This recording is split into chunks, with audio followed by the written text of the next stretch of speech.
Hi mga Bebs ko! So in today's video, quick video mga Bebs ko, I want to share with you yung shampoo na favorite ni Caleb at favorite ko din sa kanya. Itong White Dove from Personal Collection. Ayan po yung mga variants na ginagamit ni Caleb. I'm not sure kung meron pa bang ibang variants tong shampoo na to, but ito yung madalas na gamitin ni Caleb. Itong Sweet Lullaby. Yan. This one, the Sweet Lullaby. And ito naman yung baby shampoo. Sweet Lullaby, itong green. Or basta para siyang green.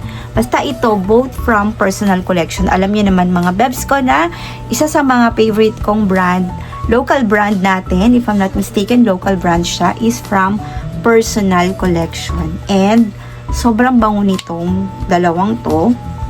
Ganyan. Binuksan mo siya. Amoy na amoy baby talaga. Ito parang amoy powdery. And this one, ito ang bango din nito. Yan. So, sa dalawang to, umiikot yung amoy ni Caleb.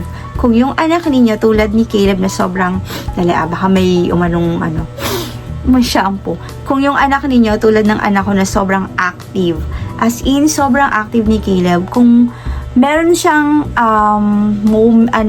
pagkakataon na maglaro, kahit nasa school, tumakbo, gagawin niya yan. Kaya ang ending, lagi siyang pawis.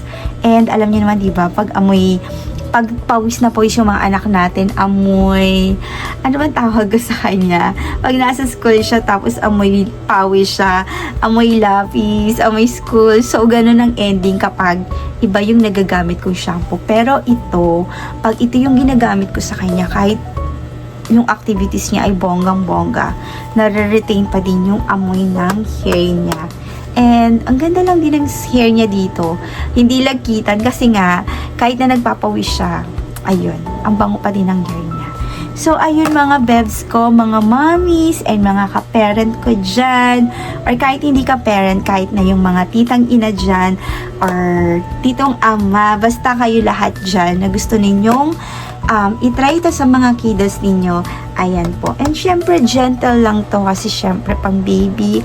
Kaya, okay, mag-worry. Kasi yung mga Personal Collection, mga gentle naman, usually yung kanilang mga products. So, ayan, again, mga Bebs ko. So, ayun mga Bebs ko, again, this is from Personal Collection. Kung gusto po ninyong itry nyo na po. So, that's it for our quick video mga Bebs ko. And I hope to see you again on my next video. Bye for now!